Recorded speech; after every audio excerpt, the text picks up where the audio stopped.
The apportionment calculations are our effort to allow you to do the connectional ministry on your fair share basis. We take the conference budget and allocate it out to the churches as fairly as possible. We have conference rules on how we make those calculations. The goal is to ask each church to pay its fair share. A larger church generally is going to pay a larger portion than a smaller church. But the information we use to make those calculations comes from the statistical tables. All churches have filled out statistical tables for years and years. There's two main purposes. One is a historical record. So we have, for churches that have been around 150 years of statistical records. Churches used to send in paper statistical tables to me and I would key them in. It was a lot of fun. Now they're reported online. And once I've kind of determined it looks reasonable, I send it on GCFA, and once they've determined it's reasonable, it's out there. Some benefits to that, besides the fact that I don't have to key in and make mistakes anymore, and you have the responsibility for keying it in yourself and providing explanations. One of the things is that you have access, whether you know it or not, to all your historical data. I think they've got it loaded online in the system that they call Ezra, back to 1974. So you could see all your statistical data. What have we spent on staff, or how many professions of faith have we had? How many people in confirmation? All that is out there, and if you don't, let me know. I can show you where it's at on Ezra. Late November, early December, I send out an email to all of the senior pastors, and if you take a look on page 35, you can see it says, all right, it's time for statistical tables starting in January. Once you've closed out your year, so this is what I sent out last year. Once you've closed out your 2018 year, you need to go online to ezra.gcfa.org and input your data. There are 3 tables. Table 1 is basically a people. It rolls forward your membership. How many people did you have in Sunday school on average? What was your average attendance?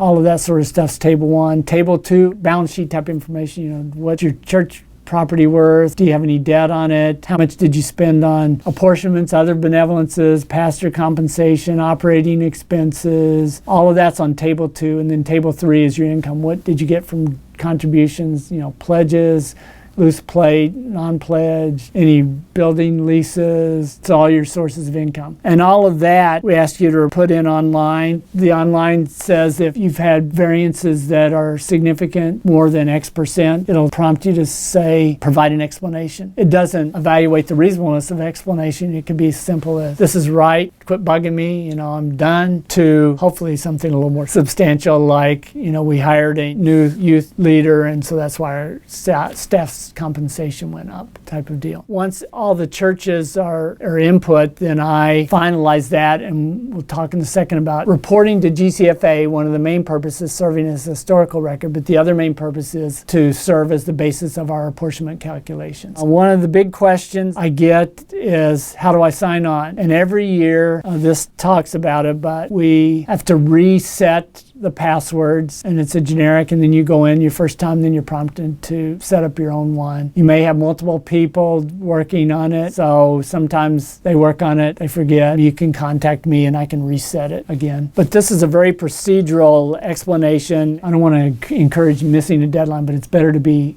accurate than timely. We shoot for getting everything done at the end of January. And that is online. It's your responsibility. I look at it for reasonableness, and GCFA looks at it. But when we use this to make the apportionment calculations, and you're doing your budget for next year, and you say, why did my apportionments go up? My response now is, well, you reported, I can tell you which line you reported the increase in. Unfortunately, at this point, it may be too late to do anything because they've been set. These 2018 statistical tables serve as the basis for calculating the 2020 apportionment. So it's a kind of 2-year lag. And the reason is 2018 was reported in early 2019. I compiled the data, put it to the 2019 annual conference session in June. They approved, put it on our website. It's available for next year for 2020. Unfortunately, it's a little slow in reflecting trends at a church in terms of apportionment calculations. Most churches don't complain if they're on a real growth trend, and so their apportionments are lower than what they might be if they were real time. But if you're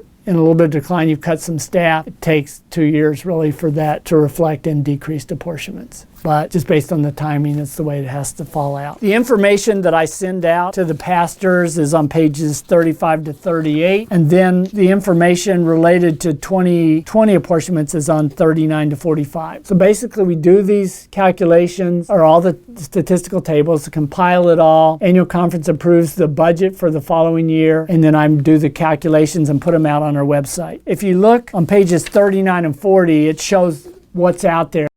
/apportionments. It includes information, not only our monthly updates, which we provide. Actually, it's a good update, particularly now because we're challenged right now. In all honesty, we're projecting, for example, this year, right now collecting about 80% of our apportionments. And you can read on where we're standing on the current year, but if you go down to kind of halfway down that page, you'll see this information about the next year's budget. So there are the calculations, which we'll go through here in a second. There are the detail, because we send out apportionments in 6 different funds. Many of you only care about the total number, and so that's fine.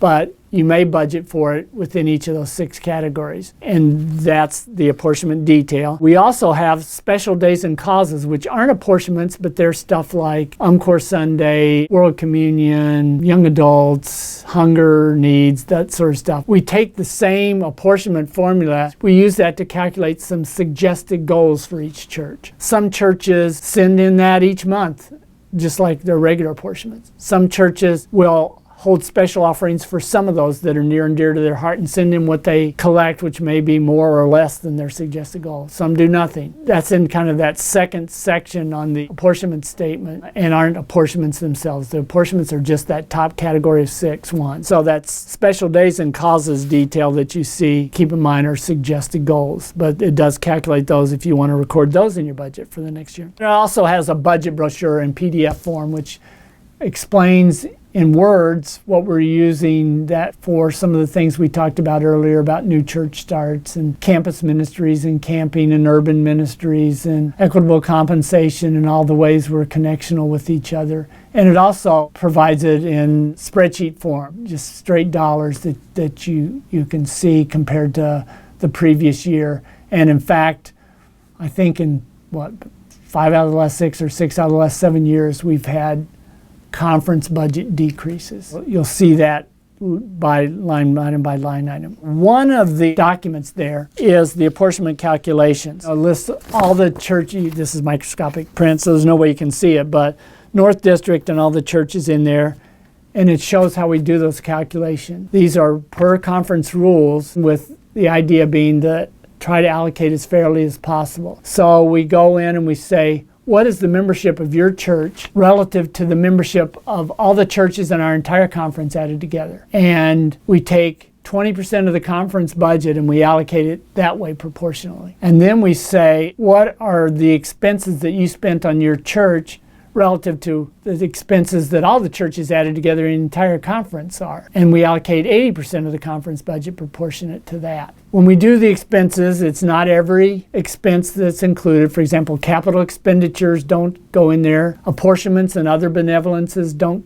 go into those calculations. Debt service, the mortgage and principal and interest on your mortgage doesn't go in there. Senior pastor compensation doesn't go into the calculation unless it's above the conference average. And then if it's above the conference average, it goes in there just to the extent that it's over. So generally the expenses that affect apportionments the most are other staff compensation and benefits, operating expenses, program expenses, health insurance and pension, other benefits for clergy, those sort of things. So when we add up all of those, how is your church relative to all the churches added together? So it ends up taking our $6 million roughly budget and allocating it out to all the 120, 30 churches. And then it also allocates it out to fellowships, which are congregations that are not yet chartered, but we step up gradually, asking them to pay 20% of a normal apportionment in the first year, 40, 60, 80, till after 5 years they're in their 6th year, they're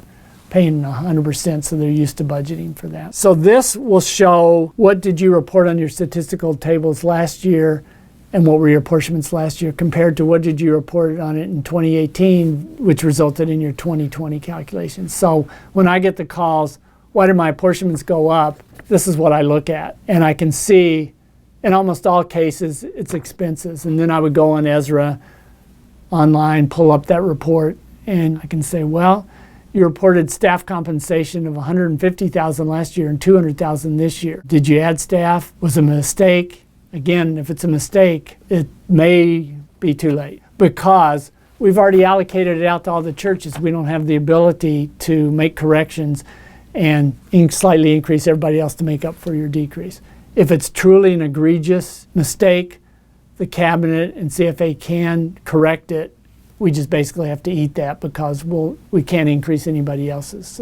But it has been done.